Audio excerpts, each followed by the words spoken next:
I call it the best kept secret in history, are essentially two questions. Number one, did the ancient Greeks use drugs to find God? And number two, did the earliest Christians inherit part of that tradition? If the answer to both of those questions is yes, then it means that Western civilization as we know it was somewhat founded on a visionary experience, and Christianity, the world's biggest religion today, with 2.5 billion people, might be tapping into those same psychedelic waters. You're a qualified lawyer. Why are you talking about the psychedelic origins of Western civilization? That's a great question. I feel like I'm still a barrister. Is that what you call it, barristering? Lawyering? Being a barrister. Being a barristering. Yeah, if anyone can tell us if the verb is to barrister. So I still do that, believe it or not. I'm still in good standing in New York State and Washington, D.C. for the moment. And I don't know. I started reading about psychedelics and I couldn't stop. But weren't tempted to try them. You actually, decided not to try them. You remained psychedelically uninitiated throughout the writing of your book. My virginity was and remains intact. Is that going to change at any point soon? Soon in the coming years. I'm not sure exactly when, but as it becomes legal and as the facilities come online where you can have an experience that is, responsible and scientifically rigorous and also, for me, authentically sacred and historical, I think that'll be my moment. It's going to be so fascinating to see what happens to you, having spent over a decade thinking, reflecting, considering, and then also going into wondering what other people's experiences are, like the meta experience. What did they think? What did they feel? Man, whatever it is that you end up going through, you're going to be shot into another universe. I can't wait. Part of me is always thinking the great irony of all of this would be if absolutely nothing happened. All this time. I was wrong. Fucking what a waste. It was all a big troll. Is there a movie coming out? About the book? We hope so. At least a documentary series. So we're busy pitching that to different networks and streamers here in the US, but obviously it'll have a global audience. Dude, that's so cool. Yeah, man. We have that's been a big part of my job the past few weeks and months. But negotiating what sort of a series it should be, who should play you, can we get Tom Hanks, all that sort of stuff? All of the above, and where do you go, and how do you get there, and why are you doing it, and is this one episode, is this 1,000 episodes, and how do we pair the mystery and suspense with the rigorous academic scholarship, and make it a feast for the eyes and for the ears. It's got to be a killer soundtrack, right? Nice, yeah. So it's going to be barristering, writing, producing, the triple threat. That's the big triple threat. That's my new business card, Chris. I love it. If you need an agent, speak to me. So, right, lay it on us. What's the story arc of history that you're following here? Right. So it's I call it the best kept secret in history, which is not my words. These are the words of Houston Smith, who, if you've never heard of him, he's one of the most influential scholars of the 20th century. And what he was referring to are essentially two questions. Number one, did the ancient Greeks use drugs to find God? And number two, did the earliest Christians inherit part of that tradition? If the answer to both of those questions is yes, then it means that, Western civilization as we know it was somewhat founded on a visionary experience, and Christianity, the world's biggest religion today, with 2.5 billion people, might be tapping into those same psychedelic waters. So these are big questions, obviously very controversial, and there's lots of great literature out there and artifacts you can go hunt down. But what I tried to do over the past 12 years is sniff out the hard scientific data to really make heads or tails of this for the first time. Why does it matter, or why is there a distinction between it happening just for the Greeks and it happening for also the foundation of Christianity? So the first chapter of my book is called Identity Crisis, and it talks a lot about this. I mean, at some point, or for a long time, there was no separation between church and state. And I feel like in the West, we're still grappling, at least in the United States, we're still, in the UK as well, we're still grappling with this sense of the sacred and the profane. I mean, so the old narrative is that the ancient Greeks birthed political life as we know it and gave us the arts and sciences and the concept of a university. And, we took their theaters and made it into Hollywood. And we took their Olympic Games and we made it into the sports industry. And all this stuff that they gave us, they were able to do all this. But when it came to the meaning of life, they got it all wrong, is the prevailing narrative. And here comes Jesus and Christianity and the Christianized Roman Empire. And they're the ones who go off and evangelize. And they're the ones who colonized the Americas, for example, and Africa and Asia. It was this evangelization movement, we live in 2021, Anno Domini, the year of our Lord. I mean, so there's all these identity crises that I think we're still grappling with. Like, sometimes we're Greek and rational, and sometimes we're very Christian and irrational, faith-based. And which is it? And how do we heal that divide? So if you can answer both of those questions, and weirdly, if psychedelics is the thing that unites the ancient Greeks and the Christians, when, we're hard up trying to figure out anything that unites them, what a powerful story. Absolutely. So where do we begin? What even suggests? Why psychedelics? So, I mean, I spent years asking myself the same question. For me, it started in 1955. I wasn't there, but this guy, Gordon Wasson, who, like me, was working on Wall Street. He was working at J.P. Morgan, this former banker turned ethnomycologist. He became obsessed with mushrooms and went all around the world hunting them. We think he's the first to really document this ceremony in the Mazatecs of Mexico. Psilocybin-containing mushrooms under the tutelage of Maria Sabina. He takes the mushrooms in a very ritual setting. And he has a crazy, visionary experience. But what's weird about Gordon is that instead of saying just, oh, wow, wasn't that some crazy geometry or crazy visuals or what the hell was that? This guy, because he's well-read and lettered, he says, I think that I've tapped into the Platonic archetypes. He says that these divine mushrooms must have been what was behind the ancient mysteries. Because what happened to me was so real, so vivid, and so clear that I think I've tapped into the realist version of reality. And if I just did that here in 1955, maybe our ancient ancestors 2,500 years ago were doing the same thing, because psychedelics they're a mind buster.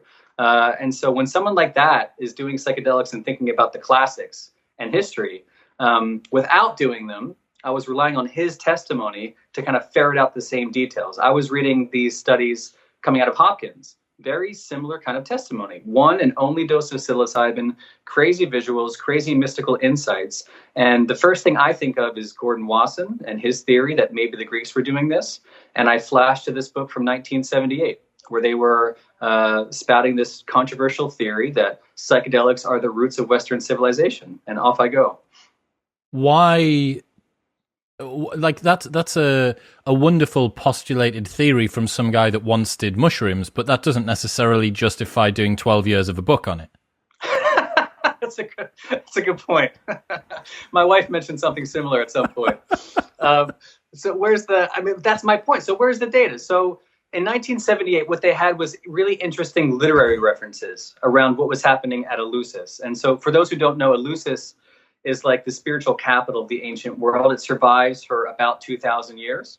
That is to say, as long as Christianity over the past 2,000. It called to everybody from Plato in classical Athens to Marcus Aurelius in the Roman Empire centuries later. And they all talk about this vision. They all talk about this life-transforming event. Like, if you went to Eleusis, you confronted death and became an immortal. Only people who'd gone there and had this experience walked away from it guaranteed of an afterlife. That's where you went to get your afterlife.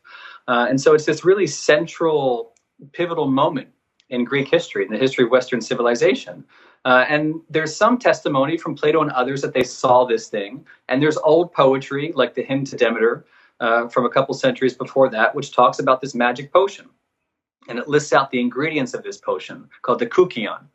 And what we're told in the ancient literature and the ancient sources that survived, and not much survived because this was all secret, but what we're left with is the idea of this magical beer that propelled this vision. And it was water, mint, and barley, which again is not something to stake 12 years of your life on. But according to Gordon Wasson and Albert Hofmann, who discovers LSD in 1938, they were kind of reading between the lines. And they said, it's not water barley and mint. It's water ergotized barley and mint. So barley that had been infected by ergot. Ergot is where we get LSD. And it's a really, really elegant theory because ergot is totally natural. It pops up on all the cereal crops. And it's interesting to think that that may have been there 2,500 years ago, or a lot longer, by the way, which I explore in the book. But again, no hard scientific data to support that. What would be the reason for someone, an intellectual like Plato or an emperor like Marcus Aurelius, what would be the reason for them to go to this bizarre place and have some odd ritual and change their state? I thought that they would be much more down-to-earth, grounded humans. I think that's the thing that brought them down to earth.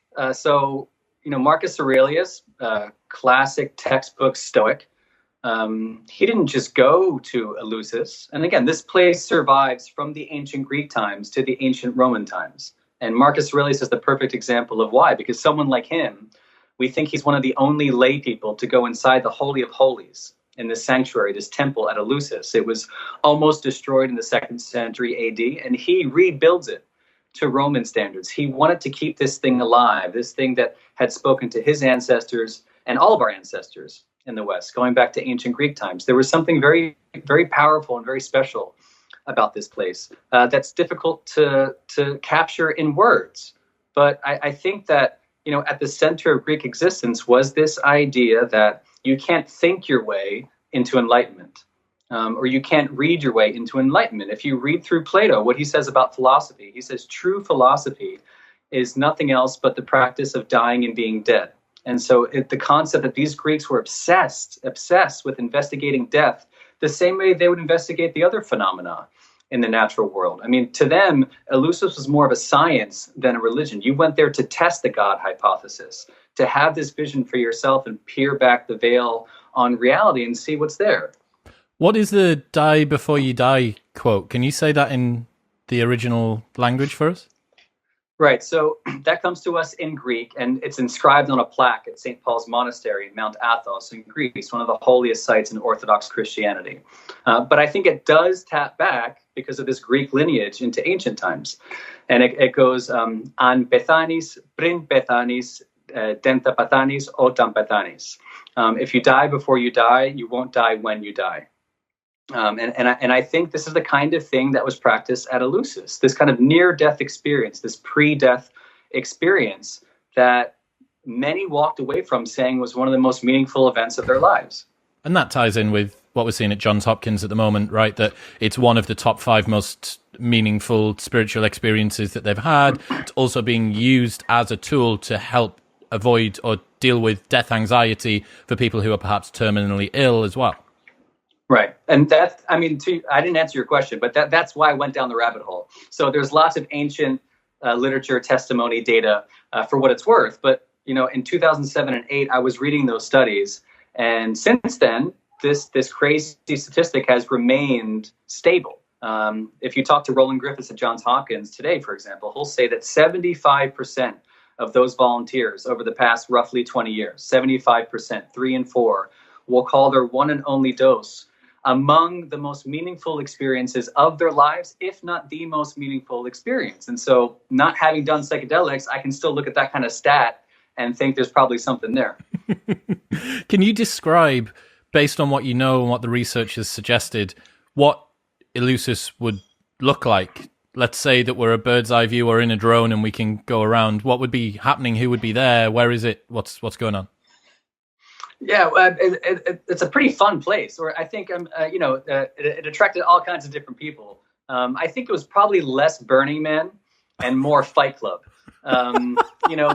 Psychedelic Psych Club. Yeah, I think it was a psychedelic Fight Club of the ancient world. There was definitely a party atmosphere or a raucous nature to it. I mean, so it's a 9-day, 9-night extravaganza. It starts in Athens, and you do this processional march. You make a ritual pilgrimage, 13 miles from Athens all the way to Eleusis. And along the way, there's all kinds of rowdy body behavior and women lifting skirts and telling dirty jokes and all kinds of fun stuff. And then you get there, and it's serious as a heart attack. you experience eventually the culmination of these 9 days and nights is a night inside the temple, this all night, this panuchia, this all night affair in this torch-lit sanctuary that was dedicated to the goddess Demeter. And along with you, we think the temple could accommodate about 3,000 people. There were kind of like stairs that line the perimeter of this sanctuary. At some point, a gong is struck, a light emits from the center of the temple. This is after a magic potion's been passed around. And here appears Persephone, the goddess of the underworld. And sometimes she's described as holding a baby, the baby Dionysus, or the baby Yahus. And it's this idea that from death springs life. And, it's interpreted for a long time as just this very visceral initiation into the cycles of fertility and the seasonal cycles. But there was something very personal happening to these people. So they didn't just see a stage act. It wasn't just stagecraft. There may have been some of that going on, but again, all the testimony, what little survived, tells us that there was something deeply personal about whatever they witnessed there. Hence the theory that part of what they were witnessing was in the mind's eye, behind closed eyes, for example, something perhaps psychedelic. It seems juxtaposed to have something that's incredibly sacred where only one layperson got to go, Marcus Aurelius, and yet there's this raucous nature on the way there. What's going on? It's a great question. I think, so there's also a Mardi Gras element, right? There's Mardi Gras and Fight Club and burning. It's a mix of all this. It's definitely a public festival at some point, right? I think it's breaking down boundaries. It's breaking down physical boundaries and mental boundaries, and it's intentional mind benders. Making just horrible jokes at you to kind of break down your ego before you even get there. And on your first visit, you're not deemed eligible enough to see that magical vision, so you have to visit twice. Which is why this whole initiation sequence lasts at least a year and a half, if not longer. So you don't drink on the first time? No, you become a mustes. That was the title you got. On your first visit, you become a mustes, which is a mystic.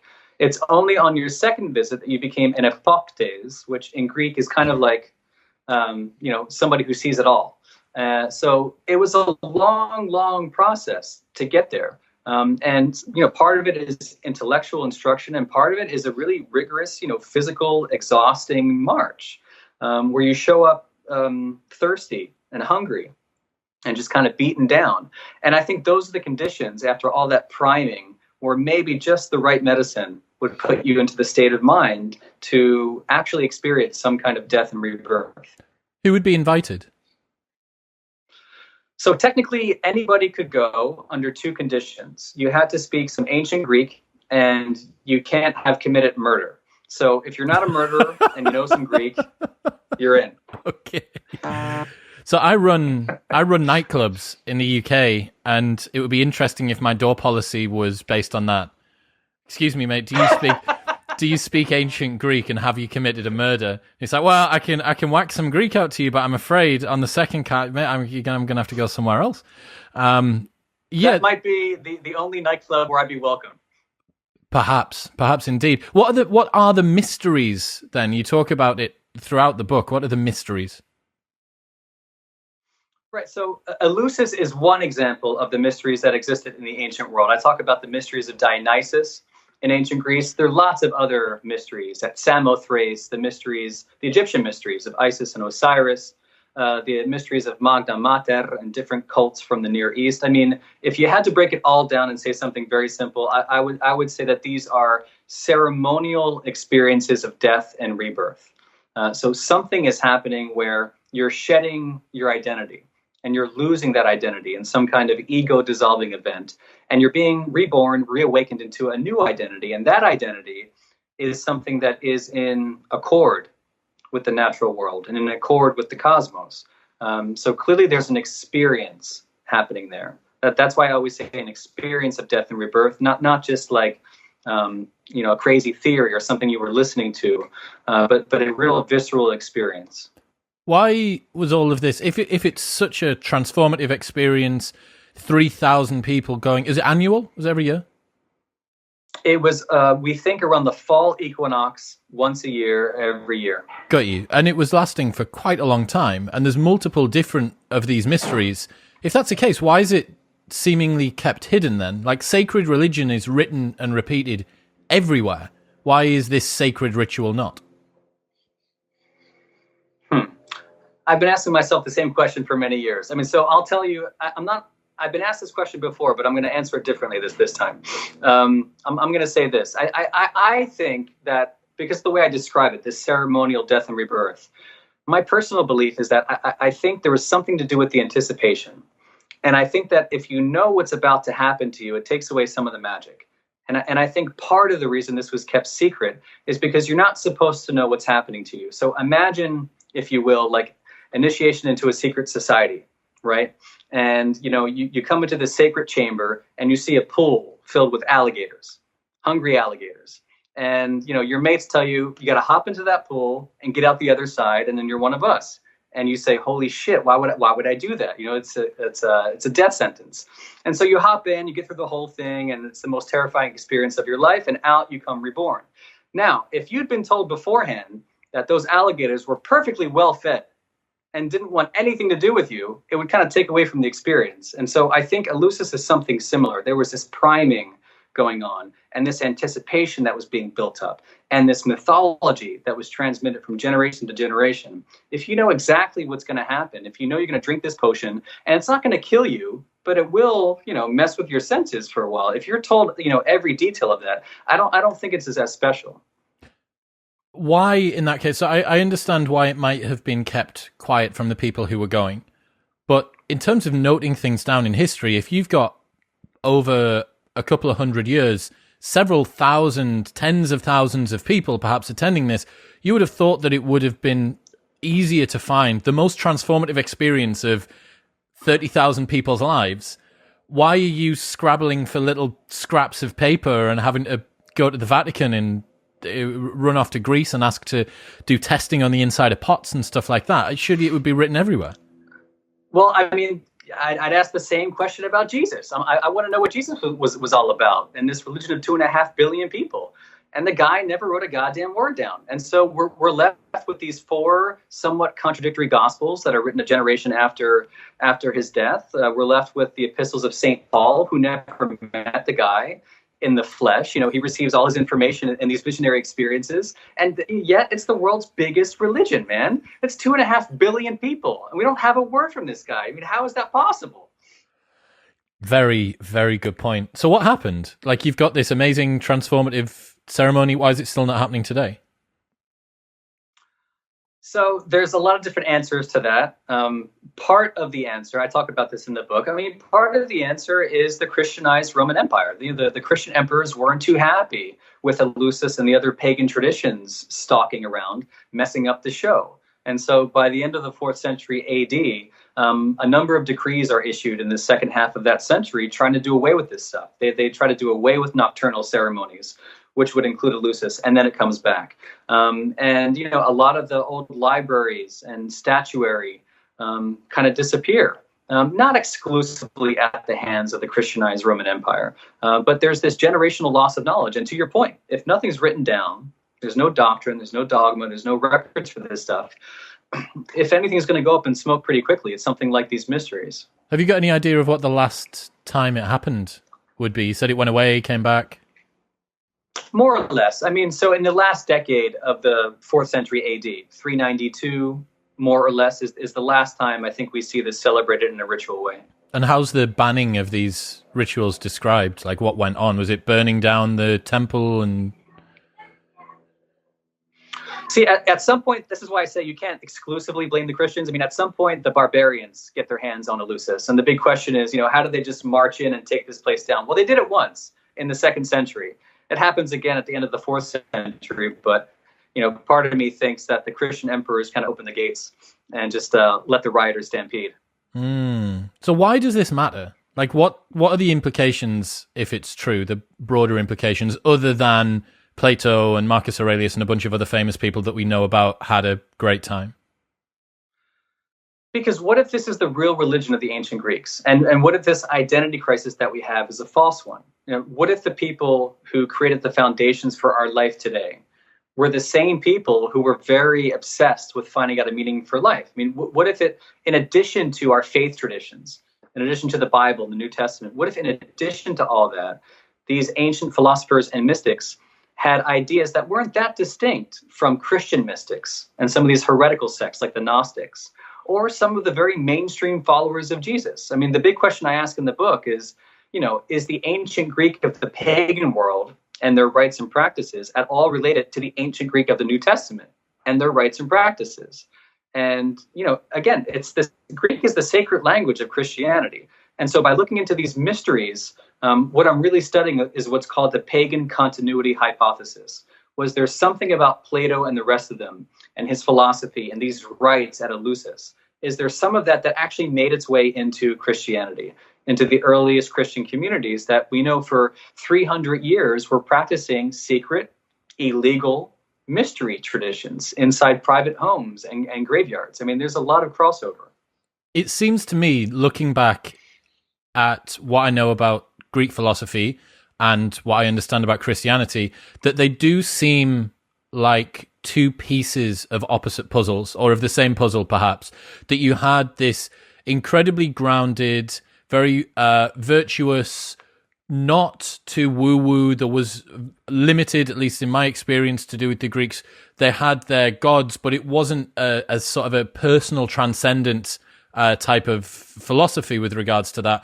Whereas with Christianity, almost everything was about the theology. It was about paying tribute to the higher power, and a lot less to do with the personal sovereignty that seems to be based around the Greeks. And it does seem odd that you could go from a society that we're now in 2020, that Ryan Holiday is making a living off in 2020. You could go from such a pragmatic society and philosophy into one that I think, even to Christians now, they're not superbly proud of a lot of the things that went on around that time. It was very militant, the way that Christianity kind of came aboard with conversions and crusades and things like that. It really does feel like there is a missing piece there. And that's what I'm looking for. And part of the hard investigation is that when you go looking for answers, you find this sacred territory split into two departments. So in most universities, most institutions, theology is very different from the classics. So if you're interested in what all the pagans were up to, you're studying classics. You're studying the ancient Greek works of Plato and others. If you're into the Jesus stuff, same language, by the way, you're suddenly in the theology department or divinity studies. And there's a quote I have in the book from an old scholar from like the early 20th century who says that, the literature and civilization of a very extensive part of world history is very much neglected by the very ones best able to investigate it, which is the classicists. I mean, these are the people who study, all that powerful syntax and grammar and gorgeous language of the ancient Greek. And when you ask a classicist to read the New Testament, they read it a little bit differently, which is why I got obsessed with this theory from 1978. It wasn't just Gordon Wasson and Albert Hoffman, who I mentioned. It was Carl Ruck, this Harvard, Yale-trained classicist who reads the New Testament very differently from the way your average priest might read it. And he reads it with the lens of a pagan and with the lens of someone who was initiated into these mystery schools. And I say the lens of a pagan, which is not fair. He's a good Catholic boy, just like me, just like me. What, outside of the rhetoric and what was written down and the presence of ergot in the barley or in the wheat, what other convincing evidence have you found? I'm looking at everything, right? So part of me is looking for that hard scientific data. Is there actual, which we haven't talked about yet, but is there any, archaeobotanical data for one of these spiked beers, these ergotized beers, or one of these spiked wines out there? I mean, that's a whole separate question, but like, what's in the literature? Just from the literary perspective, and this is what classicists do, is they read the old texts and find out what's there. I mean, I didn't spend a lot of time reading Dioscorides when I was learning Latin and Greek. But afterwards, I started reading his Materia Medica, and he writes this. Dioscorides is the father of drugs. And he writes this massive treatise in ancient Greek in the 1st century AD, the same time the Gospels are being written. And in his magnum opus, he has all these formulas, these recipes for spiking wine with all kinds of funky herbs and plants and different things. And he says even at one point that one of these plants will cause not unpleasant visions, fantasias ou aedes. So he's talking about psychedelics at the same time that Matthew, Mark, and Luke are writing their Gospels, and later John. And it makes you wonder, if the Greeks knew about all this stuff, if they knew about pharmacology, what are the odds that some of that pharmacology would make its way into the same ancient Greek-speaking communities who had inherited all this stuff from their ancestors? One place you would look at is Corinth, for example. Paul's letter to the Corinthians. You hear it at every wedding you go to. Corinth today is 45 minutes to the west of Eleusis, this ancient spiritual capital. Now, what are the odds that an early Corinthian who heard about this son of God, born of a virgin, with this new magical gift of immortal wine, this magic potion, what are the odds that either they themselves or someone they knew was not initiated at Eleusis, where this magic potion had been splashing around for centuries and centuries? And so to me, the Gospels are playing off of this pagan continuity. What research has been done into the archaeobotany or the archaeochemistry of it? So that's the fun part. The short answer is not a hell of a lot. So I had to try and find out the scholars who were working on this stuff, and I eventually came across Andrew Coe, who's at MIT. I would say the world's leading archaeochemist. He's responsible, amongst other things, for unearthing the world's oldest wine cellar in Galilee, the same Galilee where Jesus is born, except it dates well before Jesus, to about 1700 BC, from the Canaanite period.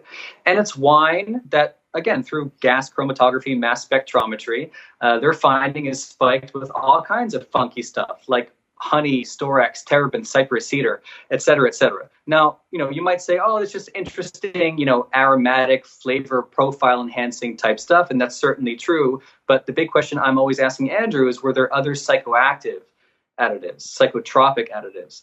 And theoretically, his answer has always been yes. Why not? Let's go find the data. So, based off some leads from him, I was pouring into these archaeobotany journals and eventually came across a couple different things. So one hit for ancient beer, one hit for ancient wine, both discovered in the 1990s and largely ignored by the academic community. And as best as I can tell, never reported to the public. Just archaeologists doing what they do, finding amazing things. And there it sits in a journal. But in Spain, from the 2nd century BC, I came across this study of an ancient Greek sanctuary. There were Greeks in Spain, just like there were Greeks in Greece and Italy. And from the 2nd century BC, they found this tiny chalice about a couple inches high, and it went under analysis, and they found the remains of beer and ergot. So there's your ergotized beer, this crazy idea from 1978. We now have, actual scientific data to corroborate that, which is pretty crazy. I'm trying to think about what the reason would be. I understand that the Christian church was being pretty forthcoming at trying to convert everybody. They were full on. It was a big relationship with the Christians. But I'm trying to work out what the fear that they would have had, as opposed to repurposing the existing ritual and just rebranding it.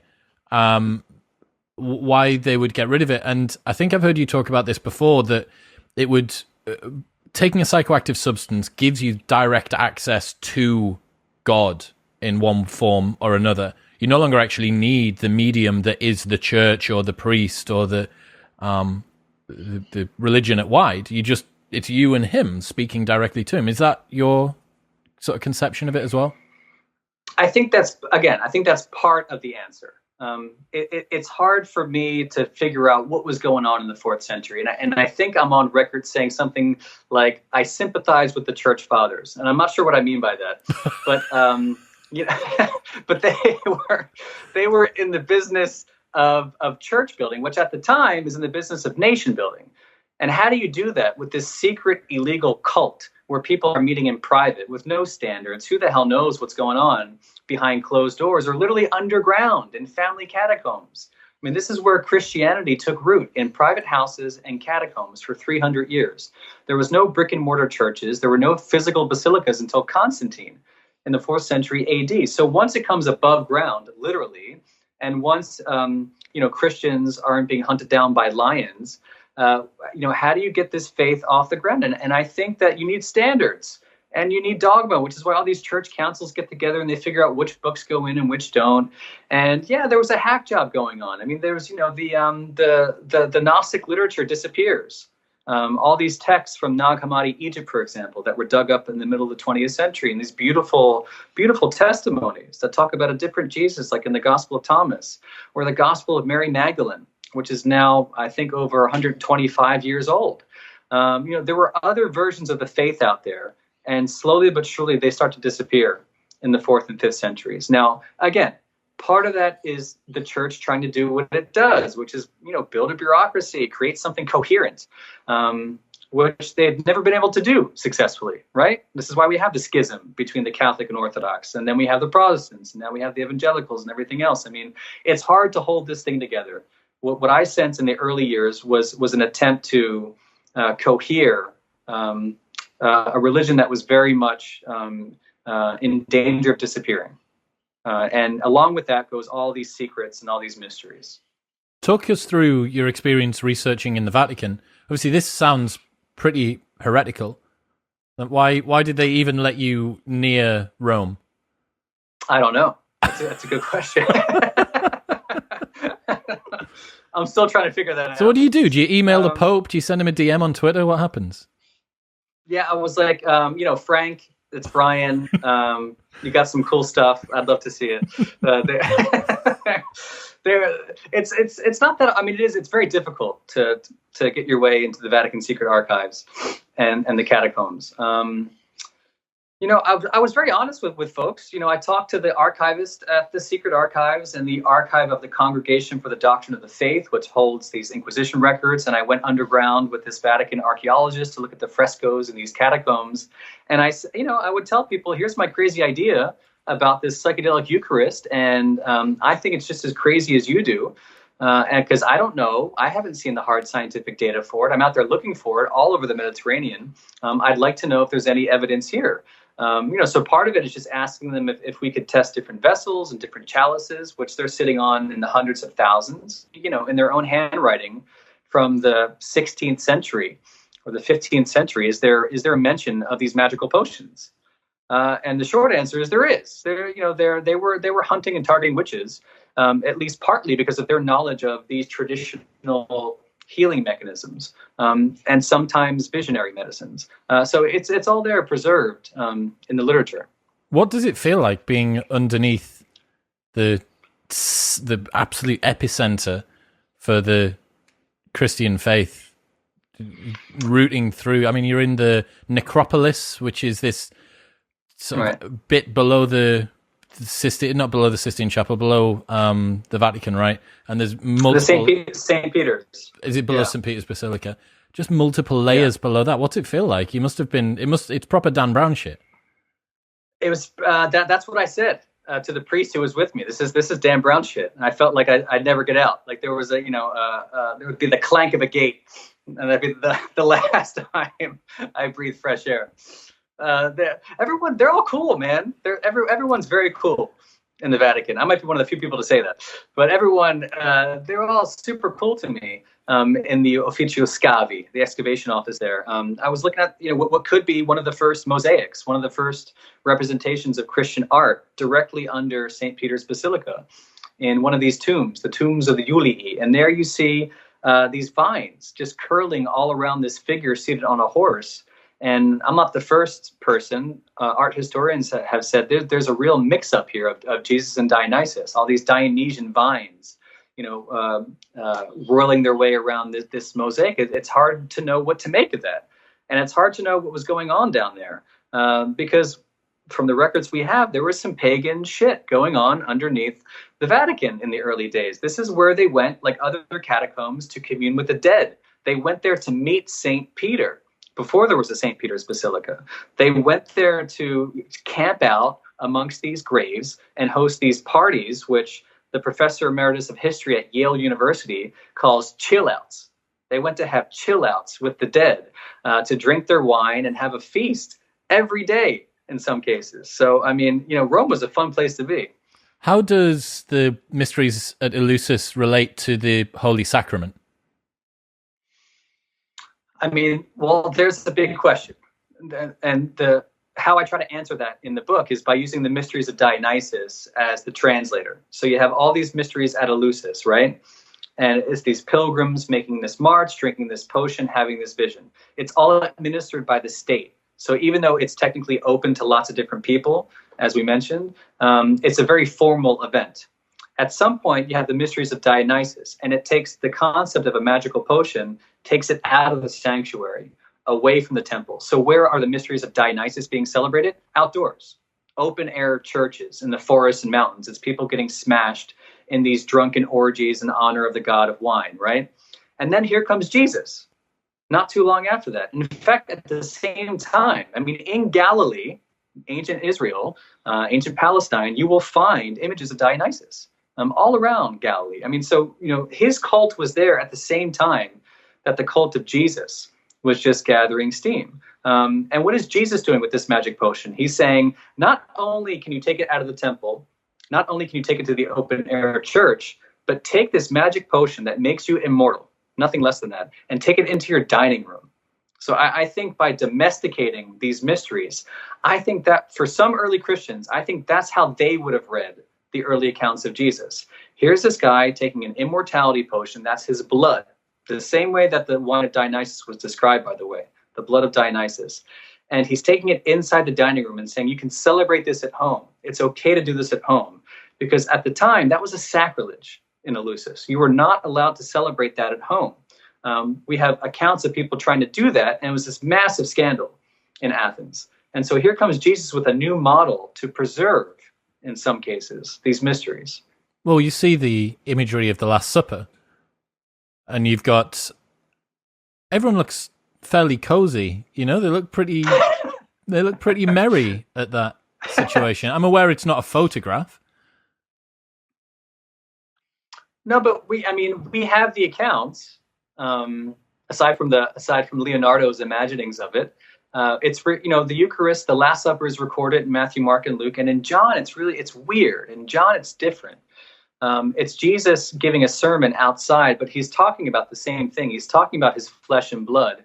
And he uses really weird language that, by the way, is not Jewish. So people think about the Last Supper and this cozy affair amongst friends as this, this Passover meal before his death, this mourning of Jesus before his death.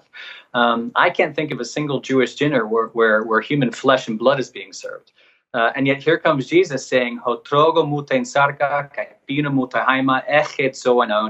whoever eats my flesh and drinks my blood has eternal life. Not will have, not will go to heaven. Right here tonight, if you drink and eat, you are an immortal. This is the same way these sacraments were described by the pagans. And think about it, like munching on this flesh. It's a really evocative word that Jesus uses in Greek there, drogon, to munch on my flesh. It's like this really graphic, visceral event that's being described. So who the hell knows what was going on? Did you totally lose your shit with how many questions you have to ask yourself? Because every situation that you come across, everything that you find out is that, oh, that's interesting, and now here's 3,000 questions that are implied by me knowing this one extra bit. You described the torturous process of me talking to my editor for a couple of years. But this chapter is so important, man. They're going to love this chapter. It's really essential to the argument. One thing I was thinking about while reading the book was how our existing cultural structures affect the way that we experience psychedelics. I know that this may not necessarily be your precise field of study, but it's an interesting question that I want to ask you anyway. So can you imagine what would be seen by a human who grows up in a lab with no cultural input? So what would they see? Like, how much is the transcendent effect intrinsic to the drug, and how much is enabled by the existing narrative frameworks that we have in our own minds? That's a great question, man. it's it dovetails to my work. I mean, I do talk to the clinical psychologists about this stuff and the psychopharmacologists. What everyone agrees on is that set and setting are integral. I mean, it's not a wonder drug. And more importantly, psychedelics just are not for everybody, which is why they've been successful in their trials at Hopkins and NYU by screening certain people out. It takes a really heroic, emotional, psychological preparation to prepare for this stuff. And, just think about what the word psychedelic means in Greek. It means to manifest the contents of the psyche, is how I translate it, psychedelos. And so when that happens, I mean, before you even begin thinking about that, why don't you try dusting off those contents for yourself? I mean, you dream about them every night. Have you addressed some of those traumas from your childhood? Have you addressed some of those pitfalls in your relationships? Some of that shadow work that plays out in your everyday life. There's lots of work that you can do before psychedelics, and which is part of the reason I haven't done them. I mean, there's lots of stuff that you can do, including mindfulness and meditation and all the rest of it. So once you get to that point, when all this stuff is being laid bare, and I don't know what would happen to someone who was grown in a lab. That'd be an interesting experiment. It'd be hard to get FDA approval for that. But what people are, I think people are playing on memories, and people are playing, on the archetypal things that live inside the subconscious of all humans, which is really powerful stuff. There's this thing, these images come out. I mean, a Christian will have an image of an Indian deity. And, some guy in the UK will have an image of a Mayan god. And it's really hard to explain why that's the case. That's what fascinated me about it. I wonder, obviously, as you say, slightly unethical and perhaps unrealistic experiment to run. But it would be fascinating to see, because that would be the ultimate control. You would be able to control exclusively for cultural inputs, for all of the existing narratives. There's certain things, you get the visual distortion that almost everybody says in terms of geometric patterns, for instance. So you perhaps always going to have that, no matter what you're looking at, no matter who you are, what you've grown up, what your thought patterns are like inside of your mind. But can you imagine if people reported, these people who were grown up without these cultural inputs, cultural narratives and frameworks inside of their mind, and they reported similar manifestations, which would be, this is something universally held within us all. I don't know. I just thought that was a really interesting thought experiment. I like that. I mean, but some of the researchers do write about this. Bill Richardson, who's one of the researchers at Hopkins, does write about this, about the encounter with the archetypes. I mean, there are people who haven't been trained in, or to the best of their knowledge, haven't been substantively exposed to some of these traditions that do pop up. I mean, kind of spontaneously, like, gods and goddesses from different faith traditions that just don't belong in the contents of someone's psyche on the eastern coast of the United States. And yet in comes this stuff. Did you discuss with anybody about the potential dosage or an equivalent dosage that people may have been consuming? In the ancient world, see, that's what's really hard, man. So even though we found some of the archaeochemical evidence, to this day, to the best of my knowledge, this Kukion potion or some of this spiked wine hasn't been recreated to the standards of antiquity. So, I mean, that's something I very much want to do. Even with this find in Spain, we still want to retest that chalice and really figure out, like, what was the formula here? What were the measurements? Because by all accounts, like, an ergotized beer is not the most pleasant trip. I mean, it's kind of terrifying. I mean, ergotism traditionally leads to all kinds of really unfun things, like gangrene and convulsions and stuff like that. But maybe what I've been thinking recently is that maybe it was a very low dose, and other folks have mentioned this to me who are more experienced than me, but maybe it was a low dose that, again, just kind of that rejiggered the brain somehow, that just set it, I mean, just to the left of normal after all that fasting, maybe some sleep deprivation, the long march from Athens, for example. A lower dose of ergotized beer could have been the kind of thing to have a really powerful vision. I don't know. It's just, there's so many questions, man. Has anything come out since your book was published? Are you continuing to research? Is there a sequel? Like, what's your current... Oh, there is a sequel. Wow. it's all happening, man. As just one tiny example, National Geographic and others reported in November, I think it was, about this. You can Google it, the Pinwheel Cave. The Pinwheel Cave in California, from the Chumash tribe. I think it's only a few hundred years old, so it's not going into deep antiquity. But about 400 or so years ago, they found this cave with a datura flower painted on the ceiling of this cave. And inside crevices in the rock, they actually found the organic remains of datura quids, which is a very hallucinogenic flower. It contains all these tropane alkaloids, the same kind of alkaloids that may have been present in these wine potions I mentioned that Dioscorides was writing about in the 1st century AD. So a very interesting find, and it was called the very first archaeochemical evidence for the coexistence of rock art and psychedelic drugs. And I mean, that happens in 2020 for no reason whatsoever, at the time that all this, we're talking about all this stuff. So, every time I open the computer, there's another story out there. What's next for you? So we're still doing this documentary series and pushing forward on that. I am writing a second book that is very much related to, but distinct from the first one, without giving too much away. Lots more clues, lots of more ancient signals, and the big question: what does this mean for the future of medicine, religion, society, all those kind of questions in the midst of a global pandemic and economic turmoil and civil unrest and political discontent? I mean, I think it's a very interesting moment that we're living in, and people are looking for meaning. And isn't it interesting to think about this continuity, right? Not just from the Greeks and the Christians, but maybe to us. And maybe we're living at this moment where some of this technology is being resurrected. It's a big question. Well, think about what people have turned to in this time of need. Copies of Marcus Aurelius's Meditations and paperback were sold out at the beginning of 2020. You think, wow, why would someone go 1800 years back to a philosophy that, was it Aristotle or Plato that thought the brain only existed to get rid of heat out of the body? And you're like, on some stuff they were so right, and on other stuff so far off.